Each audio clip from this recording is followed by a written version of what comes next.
First of all thanks a lot जिन लोगों ने इस वीडियो पे क्लिक किया है और वेलकम है आप तुम सभी का बोर्ड रैक्स के एपिसोड नंबर 2, इस पॉडकास्ट के एपिसोड नंबर 2 में। और हाँ, और तुमने फाइनली किसी अच्छे कंटेंट पे गलती से क्लिक कर दिया, तो सुन के देखना। एंड अगर अच्छा लगे तो पूरा सुनना, अगर नहीं अच्छा लगे तो you are free to go my friend. So start करते हैं एक स्टोरी से, एक छोटी सी स्टोरी से। आज हम लोग जिस इस पॉडकास्ट में एक्चुअली डिस्कस करने वाले हैं, खुशियाँ और प्यार से जुड़ी एक चीज़, एक समझ लो इसके बीच की एक स्टोरी, जहाँ से तुम कुछ कुछ चीज़ें सीख के जाओगे या फिर कुछ कुछ चीज़ें जान के जाओगे। तो एक छोटी सी स्टोरी से मैं स्टार्ट करता हूँ और वो स्टोरी क्या है एट द एंड में बताऊँगा कहाँ से वो स्टोरी आई है। तो वेल, इमेजिन करो एक ऐसे कैरेक्टर को जो कि अकेला है, बहुत ज़्यादा अकेला है, वो लोनली रहता है। वो इतना ज़्यादा अकेला है कि समझ लो कि वो दीवारों से बात कर रहा है। वो जब भी निकलता है घूमने अपने शहर में, वो चीज़ों को देख के उनसे बातें कर रहा है, ठीक है। मोस्ट ऑफ द टाइम क्या होता है ना कि हम लोग भी आजकल, जो हम लोग का नेचर है, बहुत सारे पीपल्स टीनेज हो या फिर अडल्टहुड में जो है, या फिर अर्ली अडल्टहुड या फिर आफ्टर अडल्टहुड, बहुत लोगों का कंडीशन काइंड ऑफ सेम है, बट इतना एक्सट्रीम नहीं, बट काइंड ऑफ सेम है। हमारा मेन कैरेक्टर भी सेम है, ठीक है। बट और उसका आदत है कि रात में वो निकलता है, रात में वो वॉन्डर करता है इधर उधर अपने शहर में और तालाब के पास जाके बैठता है आराम से, उसकी ज़िंदगी चल रही है। एक दिन एक ऐसी ही रात को वहाँ पे उसे उसी एक लेक के किनारे एक लड़की मिलती है, जहाँ पे वो यूजुअली बैठा करता था। और वो धीरे धीरे उस लड़की से समझ लो एक तरह से बात होना स्टार्ट होता है। उस लड़की से एक रात, दूसरा रात, तीसरा रात, और लड़की काफ़ी इंप्रेस हो चुकी है इस लड़के से, क्योंकि हमारा जो मेन कैरेक्टर काफ़ी बड़ी बड़ी बातें करता है, एक तरह समझ लो। तो लड़की चार्म हो चुकी है, हालांकि लड़की बोल रही कि मुझे तुम्हारी बातें आधी समझ में नहीं आती, बट स्टिल वो चार्म हो चुकी है। तो धीरे-धीरे हमारा जो मेन कैरेक्टर है वो इतना ज़्यादा लोनली था कि उसको अचानक से एक लड़की दिखती है, तो वो ऑफ कोर्स, हम ह्यूमंस का नेचर है, हम लौंडों का नेचर, ह्यूमंस छोड़ो, हम लड़कों का नेचर है कि अगर तुम अकेले हो भाई और कोई भी लड़की को तुमको भाव दे रही है, तो तुम ऑफ कोर्स उसकी तरफ अट्रैक्टेड होगे, ऑफ कोर्स तुम उसकी तरफ जाओगे, तुम्हारा नेचर है वैसा हम लोग का। तो हमारा मेन कैरेक्टर भी काफ़ी अट्रैक्टेड हो जाता है हमारी मेन कैरेक्टर्स की तरफ, हमारी हीरोइन की तरफ समझ लो, काफ़ी ज़्यादा अट्रैक्टेड हो जाता है वो। लेकिन उसको धीरे धीरे बाद में पता चलता है कि हमारी जो मैडम जी हैं, वो एक्चुअली किसी और से प्यार करती है। वो इसको बताती हैं कि she is in love with someone else, और जो कि कहीं और है। और उसमें भी हमारा मेन कैरेक्टर को जब ये चीज़ पता चलती है तो वो काफ़ी सैड होता है। शी लाइक वो उसको उसको काफ़ी अंदर से बुरा लगता है इस चीज़ को लेके, लेकिन वो फिर भी उस एक्चुअली में हमारी मेन कैरेक्टर का, हमारी लड़की का, हमारी हीरोइन का मदद करता है लेटर लिखने में। कि भाई, वो बोली थी कि भाई लेटर्स मैं लिख दूँ ताकि वो उस लेटर वहाँ तक पहुँचे और उसको मैं बता पाऊँ कि मैं फाइनली रेडी हूँ उससे शादी करने के लिए, फिर उसके साथ घर बसाने के लिए, जो भी चीज़ें हैं, ठीक है। तो ऐसा 1-2 लेटर्स लिखे जाते हैं, बट उसका जवाब नहीं आता है। तो लड़की फाइनली सोचती है कि भाई ऐसा क्यों, आखिर ऐसा क्यों हो रहा है? और वो बोलने लग जाती है कि इससे बेहतर तो तुम हो, मतलब कि हमारे मेन कैरेक्टर को बोलती है कि इससे बेहतर तुम हो, कि तुम मेरे साथ हमेशा रहते हो, तुम मेरे साथ हमेशा अवेलेबल होते हो, तुम मेरा इतना साथ देते हो, तुम मेरे बारे में इतना ज़्यादा सोचते हो। और धीरे-धीरे समझ लो एक-दूसरे से वो दोनों अट्रैक्ट हो जाते हैं। लेकिन होना यहाँ पे क्या होता है? फाइनली होता ये है दोस्तों कि एक दिन जब वो लोग लेक के किनारे काफ़ी क्लोज आने वाले हुए होते हैं, कि समझ लो इस लड़की का लवर वहाँ पे आ जाता है, या फिर ये लड़की जिससे प्यार करती है वहाँ पे वो आ जाता है। और ये लड़की बिना सोचे समझे तुरंत उस हमारे मेन कैरेक्टर का हाथ छोड़ के उसकी तरफ दौड़ के जाती है, उसको उसको गले लगा लगा लेती है। तो सोचो हमारे मेन कैरेक्टर को उस समय क्या फील हुआ होगा। एज अ लड़का तुमको क्या फील होता अगर तुम्हारे साथ ऐसा होता था? As a boy, as a man, तुमको क्या फील होता अगर तुम्हारे साथ ऐसा होता? तो एक ऑफ कोर्स इट्स नेचुरल कि तुम्हें दुख होगा, तुम्हें बुरा लगेगा, और लेकिन तुम्हारा सारा वर्ल्ड ऐसे शैटर करने लगेगा भाई कि अचानक से हुआ क्या, ये what the fuck just happened, क्या हुआ भाई तुम्हारे साथ? वही हमारे मेन कैरेक्टर के साथ भी होता है। The same event happened with him. और उस वो क्या करता है उसके बाद? ज़्यादा कुछ वो एक्चुअली नहीं करता है हमारा मेन कैरेक्टर। जैसे कि आजकल के काफ़ी लोग, इस पे भी मैं आऊँगा, लेकिन इससे पहले मैं यहाँ पे एक स्टोरी के थ्रू कुछ बातों पे चलता हूँ। यहाँ से अब मेन चीज़ें स्टार्ट होती हैं। अब अपना बंदा अपने डे टू डे ज़िंदगी में वापस से आ चुका है। उसकी ज़िंदगी वापस से लोनली हो चुकी है, और वो काफ़ी फिर से जैसा वो चल रहा था वैसा उसका चल रहा है। वो अकेला है, वो घर में अकेला रहता है। बस उसकी ज़िंदगी में वो जो मिठास आई थी, वो जो पल भर की खुशी आई थी, वो जा चुकी हैं। वो जो हैप्पीनेस था, वो जा चुका है अब। तो एक दिन उसके पास एक लेटर आता है, उसमें एक कार्ड होता है उसी लड़की के वेडिंग का, जिसमें वो इसको बुला रही है। तो हमारा जो मेन कैरेक्टर है, वो अब हमारे मेन कैरेक्टर को क्या होना चाहिए? वो बहुत ज़्यादा दुखी होना चाहिए, जो कि ऑफ कोर्स वो होता है।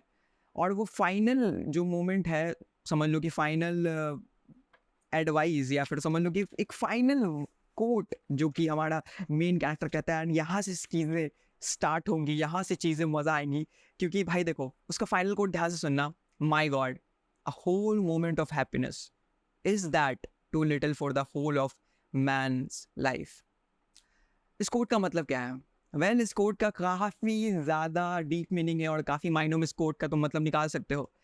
तो उस पे आते हैं हम लोग, फाइनली उस चीज़ पे आते हैं जिसके बारे में काफ़ी एक्साइटेड हूँ बात करने में। तुम्हारे में चैट पे खुशी देख सकते हो क्योंकि ये काफ़ी काफ़ी काफ़ी इंट्रीगिंग चीज़ है। ये इंट्रीगिंग चीज़ किस तरीके से है? तो वेल देखो, यहाँ पे हमारा जो राइटर या फिर हमारे मेन कैरेक्टर के रूप में ही लेके चलूँगा। हमारा जो मेन कैरेक्टर है वो मतलब कि समझ लो कि ये बोलना चाह रहा है हमारी ज़िंदगी में जो खुशियाँ हैं वो ट्रांजिएंट है। ओके, वो मतलब कि आती हैं और वो चली जाएंगी, ठीक है। अब इसका मतलब ये नहीं कि तुम उस खुशी जो आई और वो गई तो उसके दुख में तुम पड़े हुए रहो।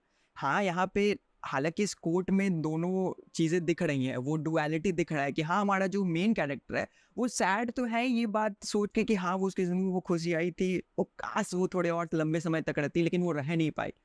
लेकिन वो इस बात से भी खुश है कि आखिर कम से कम उसने उस हैप्पीनेस को एंजॉय तो किया, उसने उस हैप्पीनेस को देखा, तो कम से कम समझ लो देखा नहीं मतलब कि फील किया, उस बात से वो खुश है। और यहाँ पे हमारा जो मेन राइटर है पूरी तरीके से यही चीज़ पे उनका यही फिलॉसफी यही कॉन्सेप्ट है कि भाई देखो ज़िंदगी में जो खुशियाँ है वो पल भर के लिए रहने वाली हैं।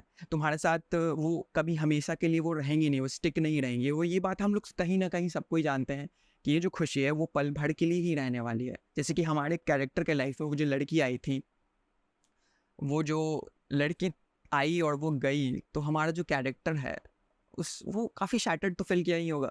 हम सभी की ज़िंदगी में अब हम लोग रियल लाइफ से यहाँ पे लेके चलते हैं, हम लोग अपनी रियलिटी में हम आते हैं कि हमारी ज़िंदगी में काफ़ी काफ़ी कोई खुशियों वाले पल आते हैं, हम लड़की वाला ये चीज़ लेके चलते हैं। लड़की आती है भाई तुम्हारे लाइफ में, काफ़ी खुशियाँ मिलती है, तुम खुश हो जाते हो भाई, अब मज़ा आएगा भाई, ज़िंदगी जीने में मज़ा आ रहा है, घूमने जा रहे हो, मूवीज़ जा रहे हो। अचानक से तुम्हें एक दिन पता चलता है कि she is in love with someone else और वो तुम्हें छोड़ना चाहती है। तुमको क्या फ़ील होगा उस समय? ऑफ़ कोर्स तुम्हें गुस्सा आएगा, फर्स्ट ऑफ ऑल तो ऑफ़ कोर्स गुस्सा आएगा और तुम फिर उस गुस्से में खुद को किसी और चीज़ में डाल लोगे और मे बी तुम उस लड़के को भी हार्म करने की कोशिश करोगे डिफरेंट वेज़ में, जो कि आजकल के लड़के करते हैं और समझते हैं कि वो बहुत कूल चीज़ है। बट यहाँ पे तुम नहीं समझे, वहाँ ये सारी चीज़ें करके तुम क्या कर रहे हो? कहीं न कहीं तुम अपना टाइम वेस्ट ही तो कर रहे हो। क्योंकि अगर वो तुम्हारे साथ नहीं रहना चाहती दोस्त तो वो नहीं रहेगी। बात जो है वो क्लियर एंड कट है। अगर कोई तुम्हारे साथ कोई पर्सन नहीं रहना चाहता तो तुम लाख मिन्नतें भी कर लोगे तो वो तुम्हारे साथ नहीं रहेगा। तो वो जो हैप्पीनेस जो तुमने फ़ील किया था वो तुमको वापस चाहिए होगा, वो क्रेविंग हो जाती है ना एक तरीके की। वो वापस से क्रेविंग इंसान के माइंड में आ जाती है कि भाई अभी तक तुम इतने खुश थे, इतना चीज़ें सही चल रही थी। हाँ, बीच में कुछ लड़ाइयाँ हुई थी बट उसके बाद भी चीज़ें सही चल रही थी और अचानक से तुम्हारे ज़िंदगी में तुम्हें फ़ील होता है कि तुम अकेले वापस से हो गए हो। यू डोंट हैव एनीबॉडी कि तुम जिसके साथ कोई चीज़ शेयर कर पाओ। यू डोंट हैव एनीवन कि तुम जिसके साथ कोई चीज़ें बता पाओगे जो कि तुम शायद अपने दोस्त के साथ, अपने फैमिली के साथ, किसी के साथ भी नहीं शेयर करते हो, तुम उसके साथ शेयर करते थे।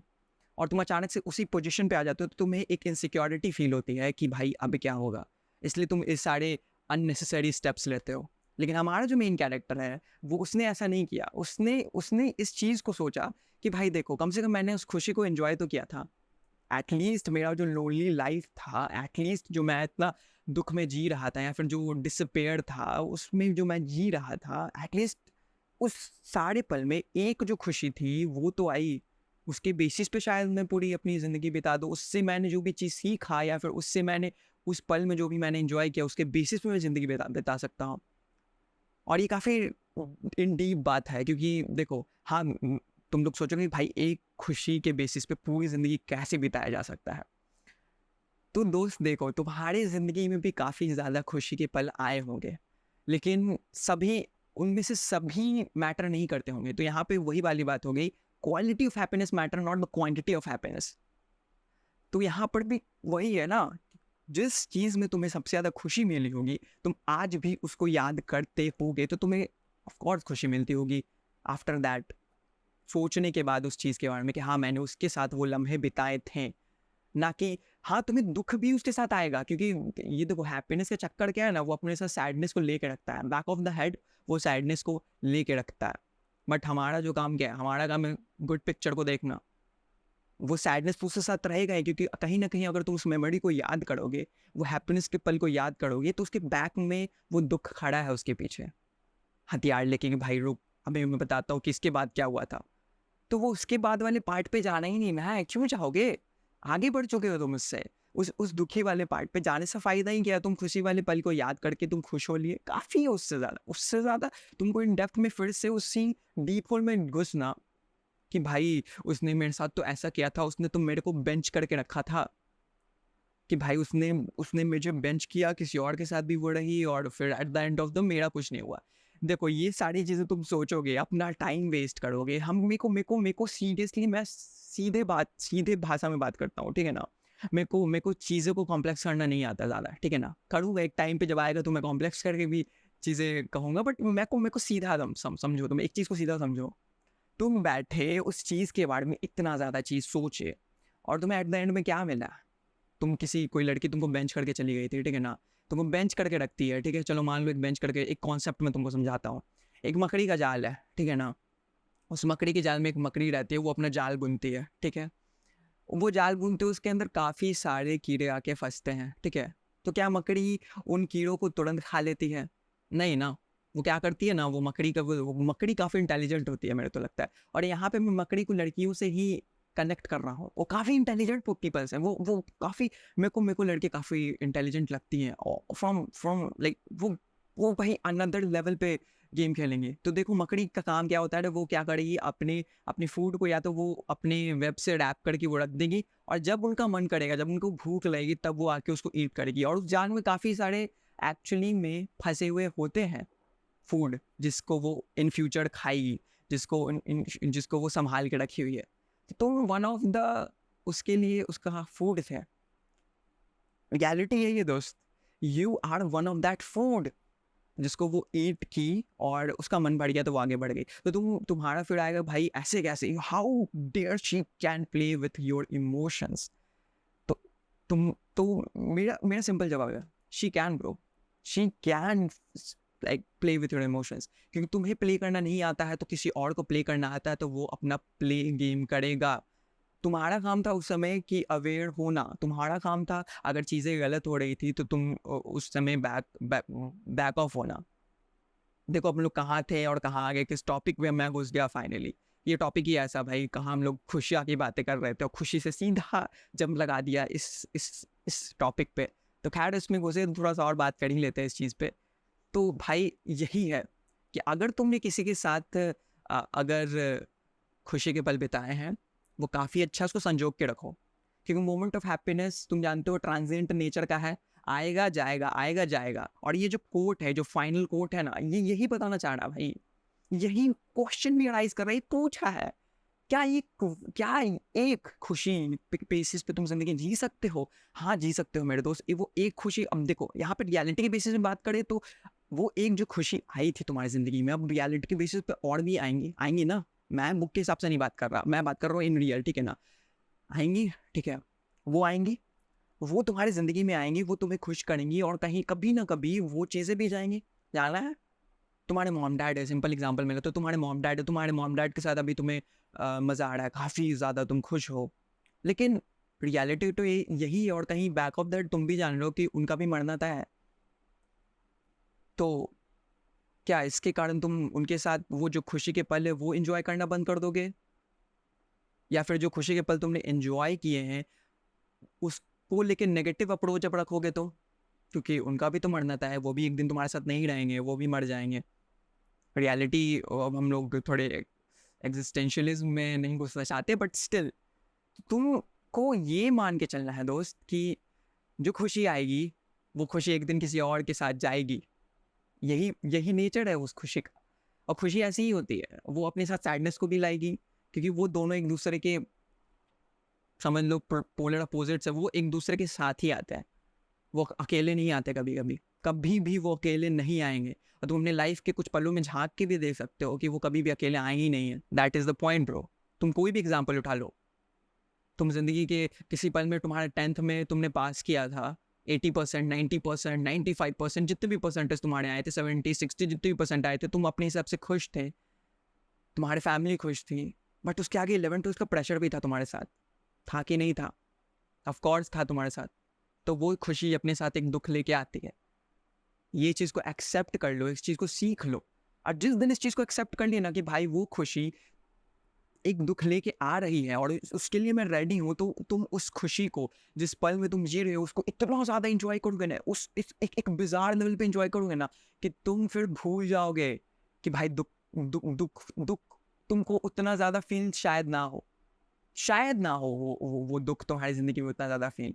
शायद तुम इन फ्यूचर जब उस खुशी के पल को वापस से खुड़ेद के देखोगे तो तुम्हें सिर्फ खुशी ही दिखेगी, वो दुख दिखेगा ही नहीं, क्योंकि तुमको ऑलरेडी मालूम है भाई कि वो दुख पे नज़र ही नहीं डालना है मेरे को फ्लैश लाइट मारना ही नहीं उस कॉर्नर ऑफ द, वो गंदे कॉर्नर में तुमको फ्लैश लाइट मारना ही नहीं है, बस एक तरह से ये समझ के चलो।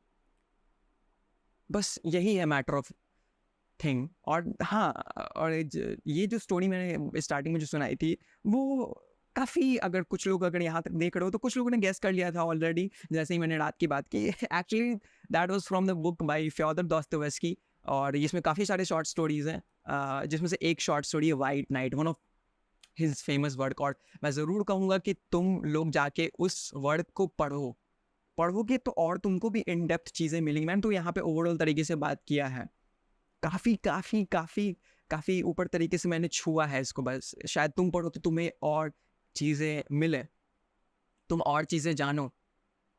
अगर तुम और चीज़ें जानोगे तो प्लीज़ आके कमेंट करो, मुझे भी बताओ, क्योंकि मुझे भी जानना पसंद है दोस्त। तुम आके कमेंट करोगे, हम लोग डिस्कस करेंगे इस चीज़ पे, तभी तो हम लोग जान पाएंगे। क्योंकि भाई आजकल तुम जान रहे हो सीन कैसा है, सभी एक दूसरे में बिजी हैं, सभी एक दूसरे में मगन हैं, और काफ़ी कम टाइम मिलता है हम लोगों को एक दूसरे को एक्नॉलेज करने का, या फिर एक दूसरे तक कुछ बातें पहुंचाने का, कुछ सही तरीके की चीज़ें पहुंचाने का, जिस पे सच में बात होनी चाहिए, लेकिन ऐसा होता नहीं। बहुत कम सीन में लोग हैं जो कि सच में सही तरीके की बातें कर रहे हैं। Well, that was the message from my side, that was a message from Fyodor Dostoevsky sir, कि हाँ, खुशी के जो पल आने वाले हैं दोस्त, वो ट्रांजिएंट नेचर के हैं, एक्सेप्ट कर लो उस चीज़ को, it will come, it will go, but तुम्हारा काम क्या है कि उस खुशी के पल जो भी आए थे, उस चीज़ को, उस सैडनेस को एक्सेप्ट करते हुए उस खुशी के पल को ज़्यादातर एंजॉय करना है। अब ऐसा नहीं बन जाना है कि भाई अगर तुमको कोई, फिर से सेम एग्जांपल मैं लेता हूँ, सब कोई किसी ने कुछ धोखा दिया है, या फिर किसी ने कोई तुमको एक एक एक सैडनेस में डाल दिया, तो तुम उससे बदला लेने की कगार पे निकल जाओ, उससे तुम्हारा ही लॉस है, तुम्हारा वेस्ट ऑफ टाइम है। इससे बेहतर है कि तुम किसी नई खुशी की तलाश में निकलो, किसी नए हैप्पीनेस की तलाश में निकलो, और उसे भी इंजॉय करो। Maybe that will be a good thing to do, क्योंकि भाई गुडर पिक्चर को देखना ज़्यादा बेटर है in comparison to the bad one. कि खराब चीज़ें तो सभी बोल रहे हैं, उन खराब चीज़ों के बीच में कुछ अच्छाइयाँ ढूंढना, वो तुम्हारा काम है। दैट इज़ फॉर नाउ, और मिलते हैं फिर से किसी और पॉडकास्ट में, किसी और बोर्ड डिस्कशन के साथ। Well, till then, be curious.